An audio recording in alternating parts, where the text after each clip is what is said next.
નમસ્કાર દર્શક મિત્રો, કમિશનર મહિલા અને બાળ વિકાસની કચેરી તરફથી આપ સૌનું હાર્દિક સ્વાગત કરું છું. આપ સૌ જાણો છો તે મુજબ આપણે ઇન્ક્રીમેન્ટલ લર્નિંગ એપ્રોચ ILA મોડ્યુલના બધા જ મોડ્યુલ ક્લાસરૂમ ટ્રેનિંગમાં બધાએ શીખ્યા છે અને હવે આપણે આ એપિસોડના માધ્યમથી પણ રિફ્રેશર ટ્રેનિંગ કરી રહ્યા છીએ. આજે આપણે એક નવા મોડ્યુલ સાથે ઉપસ્થિત થયા છીએ. બાળકો અને કિશોરીઓમાં એનિમિયાની અટકાયત. પાંડુરોગ શું છે, બાળકો અને કિશોરીઓમાં કેવી રીતે થાય છે, કેવી રીતે એને આપણે અટકાવી શકીએ, તેના વિશેની માહિતી આપણે આજે એક પ્રેઝન્ટેશન મારફતે અને ત્યાર પછી એક નાનકડા વિડીયો મારફતે મેળવવાનો પ્રયત્ન કરીશું. તો સૌપ્રથમ આપણે આ એનિમિયા વિશે બાળકો અને કિશોરીઓમાં કેવી રીતે થાય છે, કેવી રીતે તેને અટકાવી શકીએ અને એના લક્ષણો શું હોય છે, આ બધી જ બાબતો વિશે આપણે સમજવાનો પ્રયત્ન કરીએ. તો શરૂઆત આપણે એક પ્રેઝન્ટેશનથી કરીએ અને પછી એક વિડીયો જોઈશું. સૌપ્રથમ હું આપ સૌને એક પ્રશ્ન પૂછવા માગીશ કે શું તમે આવા લક્ષણ ધરાવનાર કોઈ મહિલાઓ કે પુરુષોને ગયા મહિને મળ્યા હતા? એટલે આપ સૌ આપને પૂછો કે આ નીચે જે લખેલા છે અથવા તો લિસ્ટ કરેલું છે એ પ્રકારના લક્ષણોવાળા કોઈ મહિલા કે પુરુષને તમે ગયા મહિને મળ્યા છો? સીડી કે ઢાળ ચડતી વખતે શ્વાસ ચડી જાય, કામ કરવાની ક્ષમતામાં ઘટાડો થાય, માનસિક રીતે થાક લાગે અથવા ચીડિયાપણું શરીર આવી જાય સ્વભાવમાં, જીભમાં પીળાપણું અથવા ફિકાશ લાગે, હથેળી અને પગના તળિયામાં પીળાપણું અને ફિકાશ આવે. તો આવા લક્ષણવાળું જો કોઈ વ્યક્તિ આપને મળ્યું હોય અથવા આપ એમને મળ્યા હોય તો એ એનિમિયાગ્રસ્ત વ્યક્તિ છે એવું કહી શકાય. આવું કેમ થાય છે આ સવાલ પણ આપને થવો જોઈએ. તો આપણે એક રીકેપ કરીએ.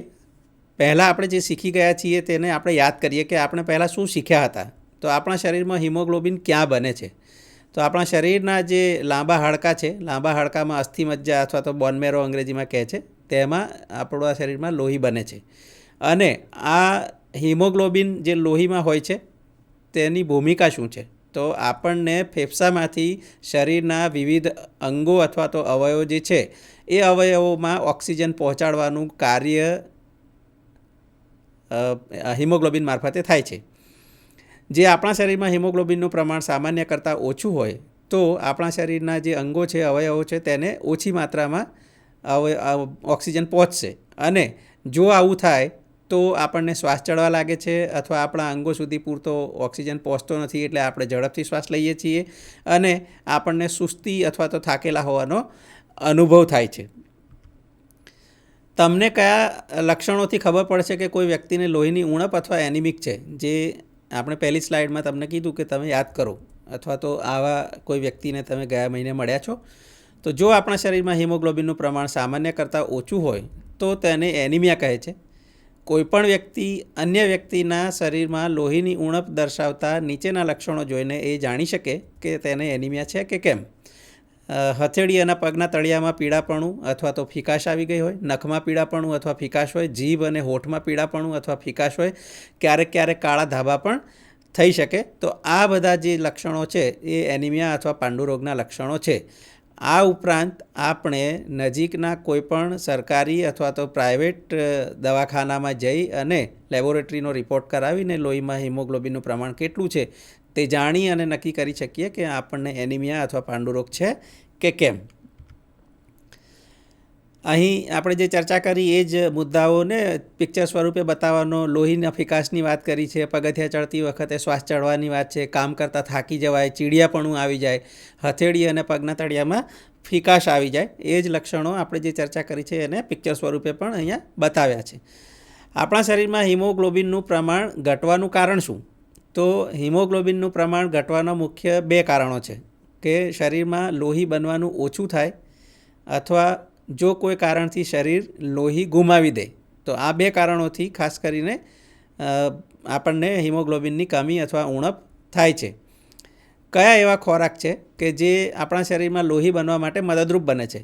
તો આપણે એવો ખોરાક ખાવો જોઈએ કે જે આયર્ન અથવા લોહ તત્વથી ભરપૂર હોય અને તેમાં ફોલિક એસિડ તથા વિટામિન B12 જેવા અમુક વિટામિન પણ હોય. એટલે આપણે હંમેશા બહેનો અથવા તો આપણા લાભાર્થીઓ છે એને સલાહ આપીએ છીએ કે લીલા પાંદડાવાળા શાકભાજી ખાવામાં ખાસ કરીને ઉમેરો, કારણ કે લીલા પાંદડાવાળા શાકભાજીમાં પુષ્કળ પ્રમાણમાં લોહ તત્વ હોય છે. શાકાહારી ભોજનમાં લીલા પાંદડાવાળા શાકભાજી જેમ કે પાલક અથવા મેથી, જે મિલેટ્સની આપણે વાત કરીએ છીએ, જાડા ધાન્યો, બાજરો અને રાગી જેવા અનાજ, અમુક કઠોળ અને બદામ, મગફળી વગેરે જેવા સૂકા મેવા ખાવા જોઈએ, જેમાં આયર્નનું પ્રમાણ સારું હોય છે. અને આયર્ન જો આપણના શરીરને પૂરતું મળે તો હિમોગ્લોબિનનું પ્રમાણ પણ યોગ્ય રીતે જળવાઈ રહે.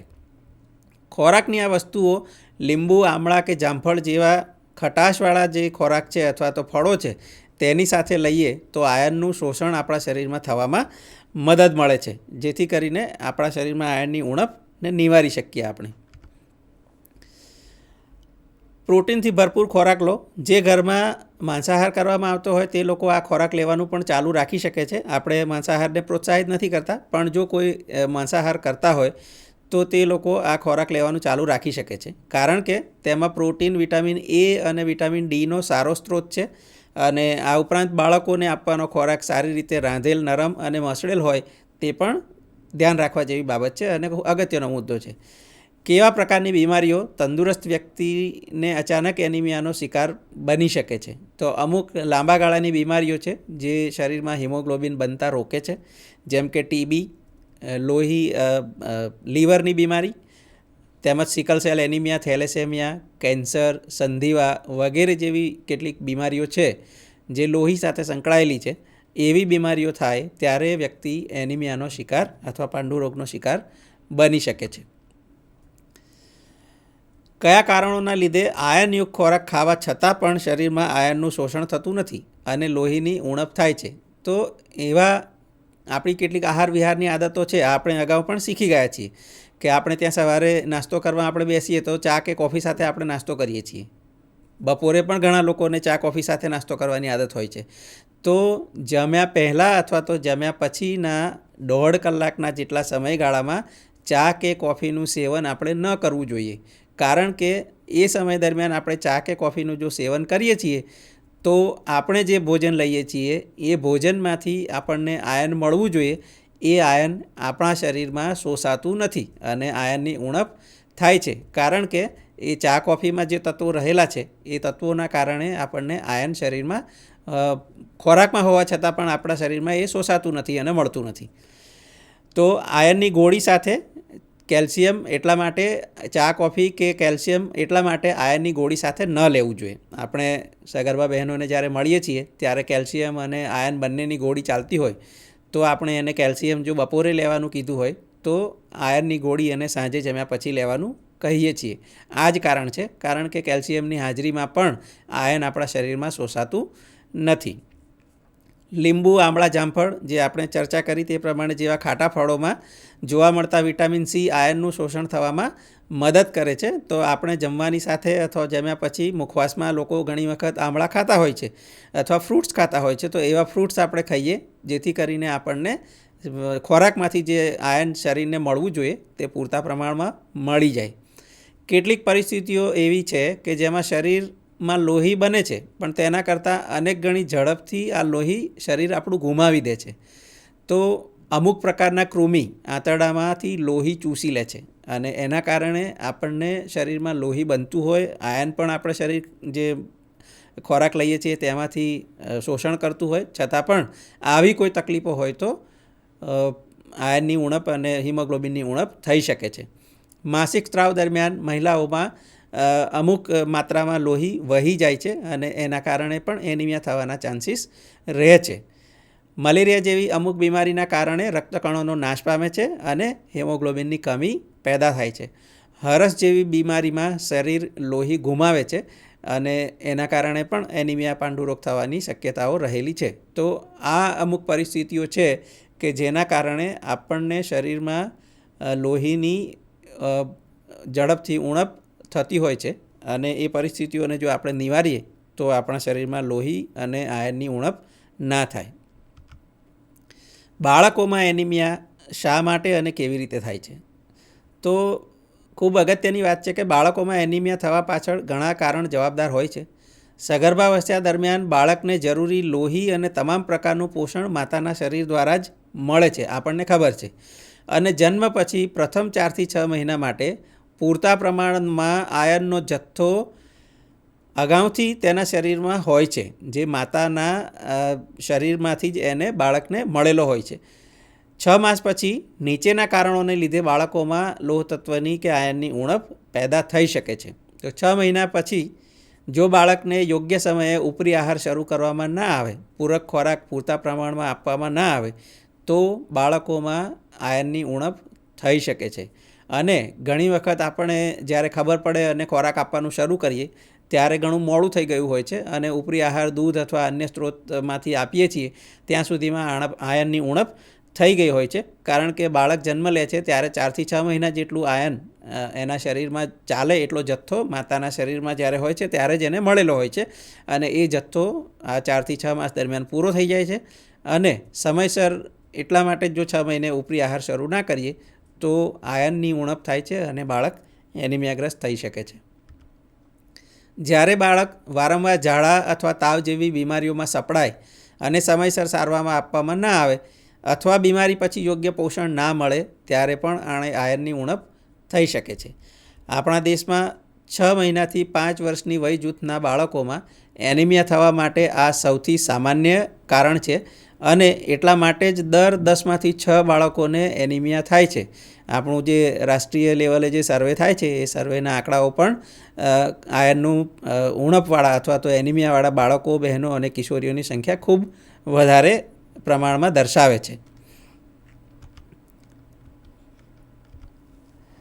બાળકોમાં એનિમિયા થાય છે એની જ વાત છે. કેવી રીતે લોહીની ઉણપ થાય છે, એનિમિયા થવાનું ક્યારે શરૂ થાય છે અને શું ખવડાવવું જોઈએ. લીલા પાંદડાવાળા શાકભાજી, ખાટા ફળોને એની સાથે ઉમેરો, અનાજ અને વિવિધ પ્રકારની દાળ, કઠોળ અને સૂકો મેવો, ડ્રાયફ્રૂટ્સ ખવડાવીએ તો પૂરતા પ્રમાણમાં એને આયન અથવા લોહ તત્વ મળી રહે અને આયનની ઉણપ નિવારી શકાય. બાળકોમાં એનિમિયા થવાથી તેમના ઉપર શું અસર થાય છે? તો પૂરક પોષણના મોડ્યુલમાં આપણે શીખી ગયા છીએ તે મુજબ બાળકોમાં એનિમિયા થવાથી તેના સમગ્ર જીવનને અસર કરે છે. બાળકોને 6 મહિના બાદ અન્ય પોષક તત્વો સાથે આયનની ખાસ જરૂર પડે છે, કારણ કે તેમણે કરેલ આયનના જથ્થાનો સંગ્રહ માતાના ગર્ભકાળ દરમિયાન, હમણાં આપણે જે વાત કરી તે મુજબ માતાના ગર્ભકાળ દરમિયાન બાળકને જે આયનનો સંગ્રહ થયેલો હોય છે શરીરમાં અને મળે છે તે 6 માસની વય સુધીમાં પૂરો થઈ જાય છે અને નીચેના કારણોથી તેને 6 માસ પછી યોગ્ય માત્રામાં બહારથી જે ખોરાક લે છે તેમાંથી આયન મળવું જરૂરી છે.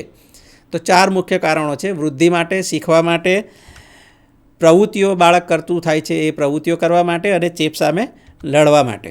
તો બાળક જેમ મોટું થાય છે તેમ એની લંબાઈ વધે છે, ઊંચાઈ વધે છે. ખાસ કરીને પ્રથમ 2 વર્ષ દરમિયાન તેનો અર્થ એવો થાય કે બાળક આ સમયગાળા દરમિયાન તેના હાડકાની લંબાઈ પણ વધે છે, સ્નાયુઓ પણ વિકસે છે અને આંતરિક અવયવો છે એ આંતરિક અવયવોનું કદ પણ વધે છે. આ અવયવોની વૃદ્ધિ માટે હિમોગ્લોબિનની યોગ્ય માત્રાની સતત જરૂર પડે છે. એટલે બાળક અને વૃદ્ધિ અને વિકાસ એનો અટકે નહીં અથવા અવરોધાય નહીં તે માટે બાળકને પૂરતા પ્રમાણમાં આયન, હિમોગ્લોબિન મળે તે જરૂરી છે. શીખવા માટે પ્રથમ 2 વર્ષ દરમિયાન બાળક જેમ જુએ છે, સાંભળે છે, સ્વાદ લે છે અને સ્પર્શ કરે છે તેમ તેની યાદશક્તિ વધતી જાય છે અને તે ખૂબ ઝડપથી શીખી રહ્યું હોય છે. શરીરના વિકાસની જેમ બાળકને તેના મગજના વિકાસ માટે પણ આયનની જરૂર પડે છે. તેથી કોઈપણ પ્રકારની ઉણપ બાળકની શીખવાની લગતી જે ક્ષમતાઓ છે એનો ઘટાડો કરી શકે છે અને શીખવા માટેની એની ક્ષમતામાં ઘટાડો ના થાય એટલા માટે પણ એને યોગ્ય આયન અને હિમોગ્લોબિન મળે એ જરૂરી છે. હિમોગ્લોબિન એના શરીરમાં બને તે જરૂરી છે. પ્રવૃત્તિઓ કરવા માટે વધતી ઉંમરની સાથે બાળક દર મહિને પ્રવૃત્તિઓ કરતું જાય છે. ગોળ ફરે છે, ભાંખોડિયા ભરે છે, બેસે છે, ઊભું રહે છે અને ચાલે છે. જો બાળકમાં આયનની ઉણપ હશે તો તેની આ પ્રવૃત્તિઓમાં પણ અવરોધ આવશે. તેનામાં હિમોગ્લોબિનનું પ્રમાણ ઘટી જશે, જેના કારણે તેના શરીરના વિવિધ અંગો સુધી ઓક્સિજનનો પુરવઠો યોગ્ય માત્રામાં પહોંચતો નથી અને આવું થવાથી બાળક આળસુ બને છે અને તેની વધતી ઉંમરની સાથે એની પ્રવૃત્તિઓ ઘટી જાય છે. આ ના થાય તે માટે પણ એને યોગ્ય આયન મળે તે જરૂરી છે. ચેપ સામે લડવા માટે નાની ઉંમરમાં બાળકોને અવારનવાર ચેપ લાગવાની શક્યતાઓ રહે છે. વારંવાર શરદી અને ઝાડા, ઉધરસ વગેરે જેવી બીમારીઓનો ભોગ બને છે. બાળકોને આવા ચેપ લાગતા રોકવા અને તેની સામે લડવા માટે યોગ્ય ખોરાક, વિવિધ પ્રકારના પોષક તત્વોની જરૂર પડે છે. પોષણની ખામીના કારણે બાળક લાંબો સમય સુધી બીમાર રહી શકે છે, તેનો વજન ઘટી શકે છે અને તે ગંભીર બીમારીનો પણ ભોગ બની શકે છે. તો બાળકને જે ઇન્ફેક્શન અથવા તો ચેપ રોગોના લાગવાની શક્યતા નાની ઉંમરમાં હોય છે, એ ચેપો સામે લડવા માટે પણ તેને યોગ્ય પ્રમાણમાં આયર્ન મળે તે જરૂરી છે. તો આ 4 મુખ્ય બાબતો માટે બાળકને આયર્ન મળે તે જરૂરી છે. એનિમિયાની બાળકો પર શું અસર થાય છે? તો એનિમિક માતા તરફથી જે બાળકો જન્મે છે તે બાળકો માનસિક રીતે અને શારીરિક રીતે નબળા હોવાની શક્યતા છે. એનિમિયા બાળપણમાં બાળકની શીખવાની ક્ષમતાને અને તેની પ્રવૃત્તિઓને અસર પહોંચાડે છે અને બીમાર પડવાનું જોખમ પણ વધી જાય છે. કિશોરાવસ્થામાં એનિમિયા કેવી રીતે થાય છે અને તેની શું અસરો થાય છે? આપણે બાળકની ચર્ચા કરી. હવે કિશોરીઓમાં અથવા કિશોરાવસ્થામાં જે છોકરા છોકરીઓ હોય છે તે લોકોમાં કેવી રીતે એનિમિયા અસર કરે છે અને અસરો શું છે? જન્મ પછી બાળકમાં પ્રથમ 4 થી 6 મહિના સુધી આયર્નનો સંગ્રહ પૂરતી માત્રામાં રહે છે. આ જથ્થો તેની માતાના ગર્ભમાંથી જ બાળકને મળ્યો હોય છે. 6 માસ પૂર્ણ થવા પર આ સંગ્રહ ઘટવા લાગે છે અને જો તેની પૂર્તતા કરવામાં ના આવે તો કિશોરાવસ્થામાં પણ આ ઉણપ ચાલુ રહે છે. આપણા દેશમાં દર 10માંથી 6 જેટલા બાળકો એનિમિયાવાળા હોય છે. એનો અર્થ એવો થયો કે બાળકને બાળપણની આયર્નની ઉણપ કિશોરાવસ્થામાં પણ ચાલુ રહે છે. એટલે બાળપણમાં જ જો બાળકને પૂરતા પ્રમાણમાં યોગ્ય ખોરાક અને આયર્ન મળે તે પ્રમાણેની આહાર વ્યવસ્થા ગોઠવીએ તો ચોક્કસપણે કિશોરાવસ્થામાં કિશોરીઓ અથવા કિશોરોને આયર્નની ઉણપ ન રહે. આયર્નની ઉણપના કારણે કિશોરાવસ્થામાં છોકરીઓમાં એનિમિયા ખૂબ જ સામાન્ય છે. જો કિશોરીઓને એનિમિયા હોય તો સગર્ભાવસ્થા દરમિયાન નબળા બાળકના જન્મ જેવી તેની લાંબા ગાળાની અસરો થઈ શકે છે. એટલે જો કિશોરી નબળી હોય, કિશોરી એનિમિક અથવા તો પાંડુરોગવાળી હોય તો એનું આવનાર બાળક પણ નબળું હોઈ શકે છે. આ એક ખરાબ ચક્ર છે જેને આપણે તોડવાની જરૂર છે. એટલે જો આપણે બાળકોથી જ આ અટકાવવાના પ્રયત્નો કરીએ તો તંદુરસ્ત કિશોરી બનશે અને તંદુરસ્ત કિશોરી હશે તો તંદુરસ્ત માતા હશે અને એનું આવનાર બાળક પણ તંદુરસ્ત હશે. એટલે આખી સાયકલને આપણે જો નાના બાળકોથી ટ્રીટ કરીને કરીશું તો આખી સાયકલને તંદુરસ્ત કરી શકીશું. એટલે આખો લાઈફ સાયકલનો એપ્રોચથી આપણે આ કરવું જોઈએ. કિશોરાવસ્થામાં એનિમિયા કેવી રીતે થાય છે? તો કેટલાક કારણો છે. બાળપણની આયર્નની ઉણપની જો પૂર્તતા ના કરીએ તો એ કિશોરીમાં આવે અને કિશોરી પણ જો એનિમિક હોય તો માતા જ્યારે બને ત્યારે પુખ્ત ઉંમરની વયે માતા બને ત્યારે બાળકમાં પણ આવે છે. લગભગ 13 વર્ષની ઉંમરની આસપાસ આપણે ત્યાં છોકરીઓમાં માસિક ચક્ર શરૂ થાય છે અને આ માસિક ચક્રમાં પણ અમુક માત્રામાં લોહી વહી જાય છે. એવા સમયે જો કિશોરીઓને પણ યોગ્ય ખોરાક ન મળે તો તે એનિમિક થવાના શક્યતાઓ રહે છે. પેટમાં લોહી ચૂસનાર જંતુઓ, કૃમિની આપણે વાત કરી. જો કૃમિ હોય શરીરમાં તો આપણે ગમે તેટલું ખાઈએ અથવા તો ગમે તેટલો સારો ખોરાક આયર્ન મળે તેવો લઈએ લોહ તત્વવાળો તો પણ આ કૃમિ આપણા શરીરમાંથી લોહીને ચૂસી લે છે અને પરિણામે આપણે એનિમિયાગ્રસ્ત થઈએ છીએ. વારંવારની બીમારીઓ, ઝાડા, ઉધરસ અથવા શરદી, તાવ જેવી બીમારીઓ થાય તો પણ આપણે એનિમિયાગ્રસ્ત થઈ શકીએ છીએ. કોઈપણ પ્રકારની ગંભીર બીમારી થાય તો પણ એનિમિયા થઈ શકે છે. નાની વયે ઘણી વખત કિશોરીઓ કામ કરવાનું શરૂ કરી દે છે પરંતુ તેમને તે પ્રમાણે પૂરતો ખોરાક અથવા તો પૌષ્ટિક ખોરાક આપવામાં નથી આવતો અથવા તો નથી મળતો. એના કારણે પણ એનિમિયા થઈ શકે છે. અને ક્યારેક કિશોરીઓને ઘરમાં ઓછું ખાવાનું આપવામાં આવે છે અથવા તેઓને સંપૂર્ણ પોષક ખોરાક લેવા માટે પ્રોત્સાહિત કરવામાં આવતી નથી. કારણ કે આજકાલ જંક ફૂડ તરફ પણ લોકો વધારે પ્રેરાઈ રહ્યા છે અને જંક ફૂડ તરફ પણ એક લોકોની ઈચ્છા શક્તિ જોવા મળી રહી છે. તો એ કારણોસર પૌષ્ટિક ખોરાક ના લેતા હોય ત્યારે પણ આ કિશોરીઓમાં એનિમિયા થવાની શક્યતાઓ રહે છે. અને કિશોરીઓમાં જો આવી રીતે એનિમિયા થાય તો એ આપણા ભવિષ્યના સમાજ માટે ખૂબ જ ખતરનાક છે. બાળકો અને કિશોરીઓમાં એનિમિયાની અટકાયત માટે હવે આપણે શું કરી શકીએ તેની ચર્ચા કરીએ. તો ભારત સરકાર દ્વારા મનુષ્ય જીવનના દરેક મહત્ત્વના તબક્કા દરમિયાન થતા એનિમિયાને રોકવા માટે વિવિધ કાર્યક્રમો ચલાવવામાં આવી રહ્યા છે. આરોગ્ય વિભાગ તરફથી આ કાર્યક્રમો ચાલે છે. આપણી આંગણવાડી આવા કાર્યક્રમ ચલાવવા માટેનું એક ચાવીરૂપ સ્થાન છે. બાળકો અને તરુણોમાં, કિશોરીઓમાં એનિમિયાની અટકાયત માટે 6 માસથી 5 વર્ષના જે બાળકો હોય તો તેમને સિરપ, IFA સિરપ આંગણવાડી કેન્દ્ર ઉપર પીવડાવવામાં આવે છે.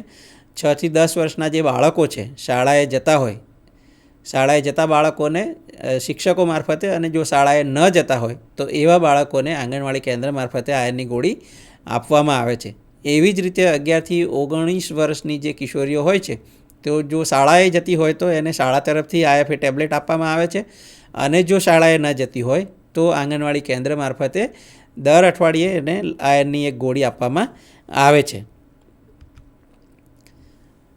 એનિમિયાને નિવારવા માટે આપણે આયર્નની ગોળી, સારો ખોરાક ને એ બધું તો લઈશું જ, પણ આપણે કૃમિની પણ ચર્ચા કરી. જો કૃમિ આપણા શરીરમાં હશે અને કૃમિનો નાશ નહીં કરીએ તો આપણે સારું ખાઈશું, સારો પોષક તત્વવાળો ખોરાક લઈશું અને છતાં પણ આયર્નની ગોળી પણ લઈશું તો પણ કદાચ આપણે એનિમિયાથી બચી નહીં શકીએ. એટલે દર 6 મહિને કૃમિનાશક ગોળી પણ આપવાની હોય છે. આપણે વર્ષે 2 વખત ઓગસ્ટ અને ફેબ્રુઆરીમાં આલ્બેન્ડાઝોલ માટેનો રાઉન્ડ કૃમિનાશક દિવસ તરીકે ઉજવીએ છીએ, અને કૃમિનાશક દિવસના દિવસે આપણે 7 માસથી ઉપરના બધા જ બાળકોને, 19 વર્ષ સુધીના બાળકોને આપણે આલ્બેન્ડાઝોલની ગોળી આપીએ છીએ કૃમિના નાશ માટે. તો 12 મહિનાથી 5 વર્ષ સુધીના બાળકોને આંગણવાડી કેન્દ્રમાં દર 6 મહિને વર્ષમાં 2 વખત વિટામિન એ અને કૃમિનાશક ગોળીઓ આપવી, જેથી કરીને તેના શરીરમાં કૃમિ ના રહે અને તેના શરીરમાંથી કૃમિ જે લોહી ચૂસે છે એ ન ચૂસાય, પરિણામે બાળક એનિમિક અથવા કિશોરી એનિમિક ના થાય. 6 થી 10 વર્ષના બાળકો માટે શાળાએ જતા હોય તો એમને અગાઉ આપણે ચર્ચા કરી તેમ શાળામાંથી જ આપવામાં આવે છે, અને જો શાળાએ ના જતા હોય બાળકો તો એવા બાળકોને આંગણવાડી કેન્દ્રમાંથી આપવામાં આવે છે. 11 થી 19 વર્ષના કિશોર કિશોરીઓને પણ શાળામાં જતા હોય તો ત્યાંથી, અને શાળાએ ન જતા હોય તો આંગણવાડી કેન્દ્રમાંથી આ વિટામિન એ અને આલ્બેન્ડાઝોલની ટેબ્લેટ કૃમિનાશક માટે આપવામાં આવે છે. આ ઉપરાંત આયર્ન અને વિટામિન સીથી ભરપૂર ખોરાક લેવા માટે નર્સબેન, આશા, શાળાના શિક્ષક અને આંગણવાડી કાર્યકર દ્વારા સમયાંતરે સલાહ અથવા સંપરામર્શ આપવામાં આવે છે.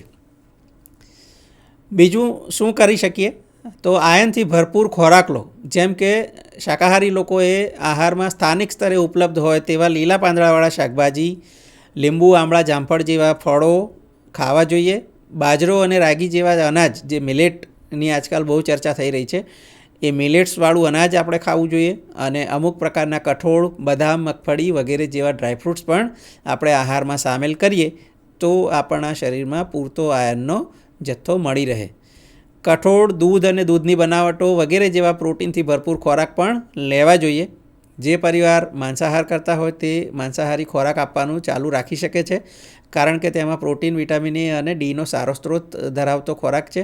આ ઉપરાંત ખોરાક સારી રીતે રાંધેલ, નરમ અને મસળેલ હોય તે પણ જરૂરી છે. જમતા પહેલાં કે પછી 1 કલાક સુધી ચા કે કોફી ન પીવા. આ આપણી આહાર વિહારની કેટલીક આદતોવાળી બાબત છે.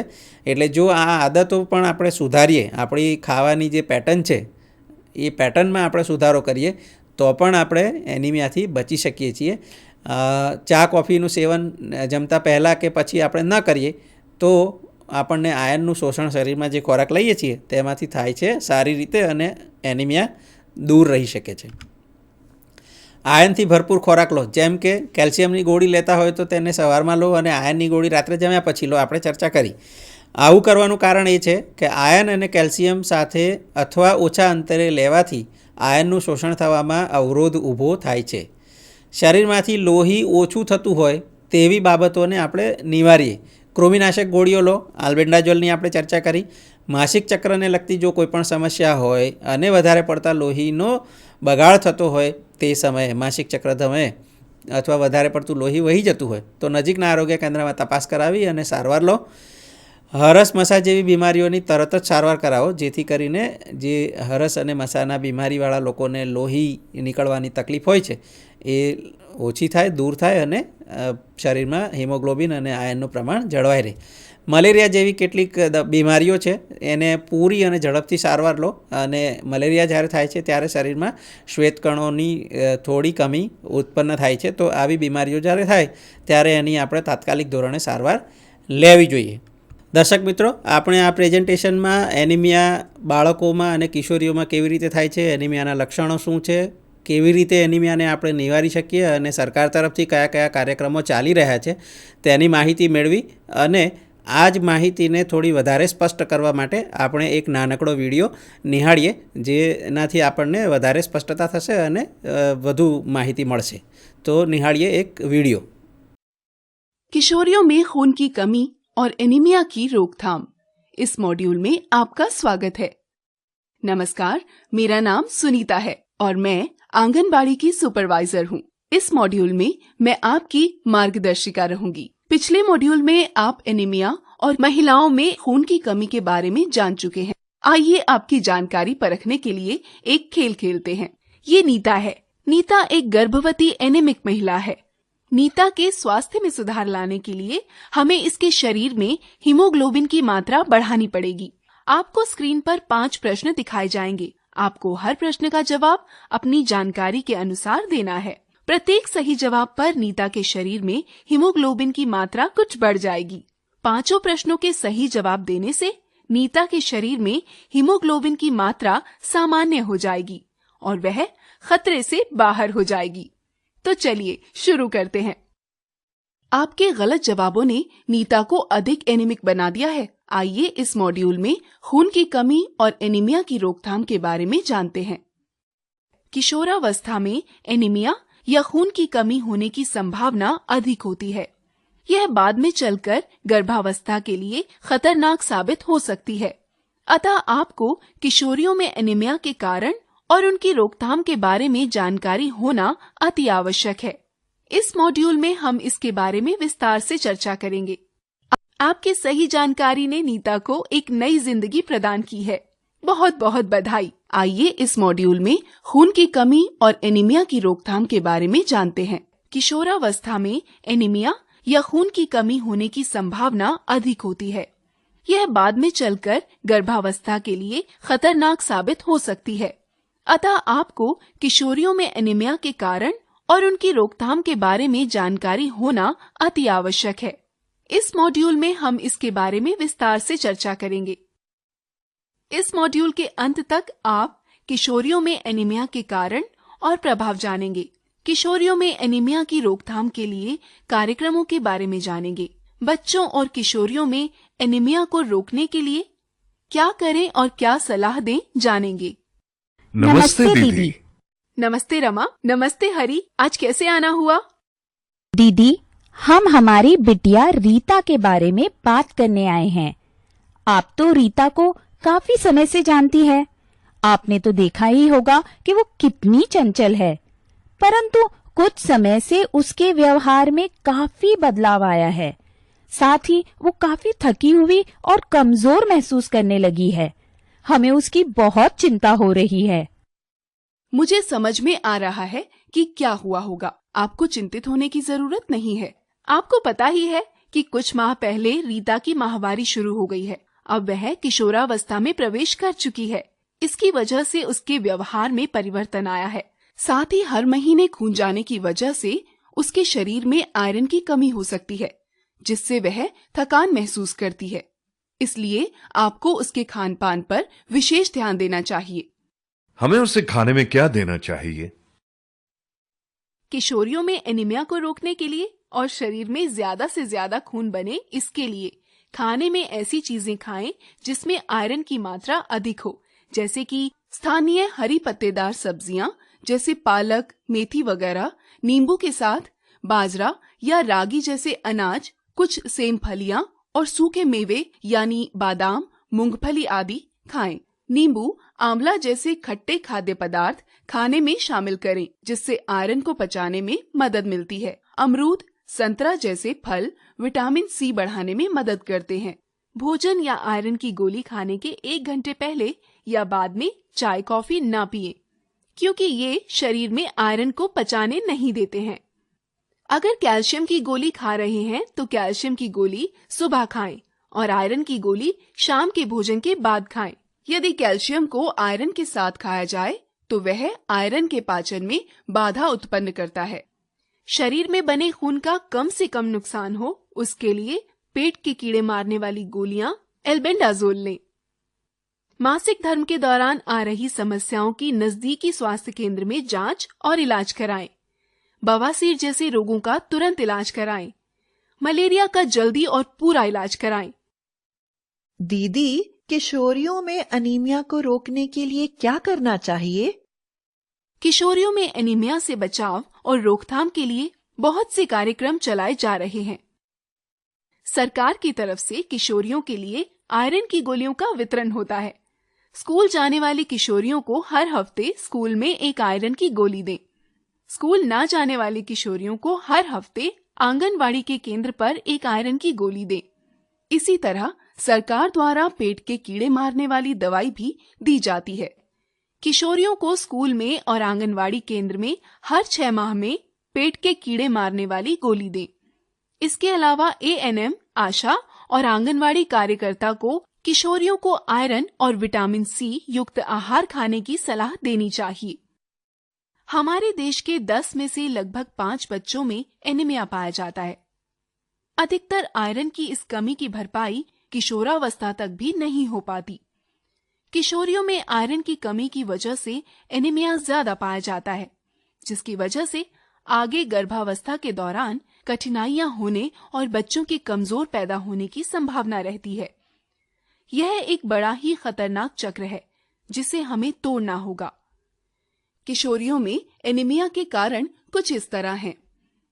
1. बचपन से चली आ रही आयरन की कमी का पूरा ना होना। 2.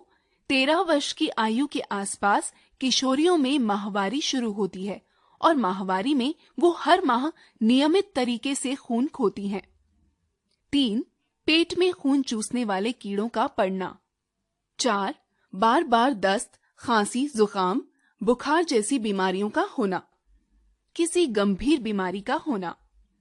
इसके अलावा हमारे यहाँ बेटियां काफी छोटी उम्र से ही घर के कामकाज में हाथ बटाने लगती हैं, पर उन्हें उसके मुताबिक पौष्टिक एवं भरपूर खाना नहीं दिया जाता और ना ही उसके लिए प्रेरित किया जाता है। किशोरियों में एनीमिया हमारे समाज के भविष्य के लिए बहुत खराब है। इसी के साथ हमारा यह अध्याय समाप्त होता है। एक बार फिर से देखते हैं हमने आज क्या सीखा। किशोरियों में आयरन की कमी की वजह से एनीमिया ज्यादा पाया जाता है। किशोरियों को हर हफ्ते आंगनबाड़ी केंद्र में एक आयरन की गोली दें। स्कूल जाने वाली किशोरियों को हर हफ्ते स्कूल से एक आयरन की गोली दें। किशोरियों को स्कूल में और आंगनबाड़ी केंद्र द्वारा हर 6 माह में यानी वर्ष में 2 बार पेट के कीड़े मारने वाली गोली दें। धन्यवाद। आप ये मॉड्यूल सफलतापूर्वक पूर्ण कर चुके हैं। अब आप अगला अध्याय आरंभ कर सकते हैं। દર્શક મિત્રો, આશા રાખું છું કે આજનો જે આ વિષય હતો આપણે બાળકો અને કિશોરીઓમાં એનિમિયાની અટકાયત, એ વિષય આપણને ચોક્કસપણે ફિલ્ડમાં આપના કાર્યક્ષેત્રમાં ઉપયોગી થશે અને આ માહિતીથી આપણે ઘણા બધા લોકોને, બાળકોને, કિશોરીઓનું એનિમિયાથી બચાવી શકશું અને સાચું માર્ગદર્શન આપી શકશું। આવા જ એક નવા વિષય સાથે આપણે ફરીથી મળીશું। ત્યાં સુધી રજા આપશો। નમસ્કાર।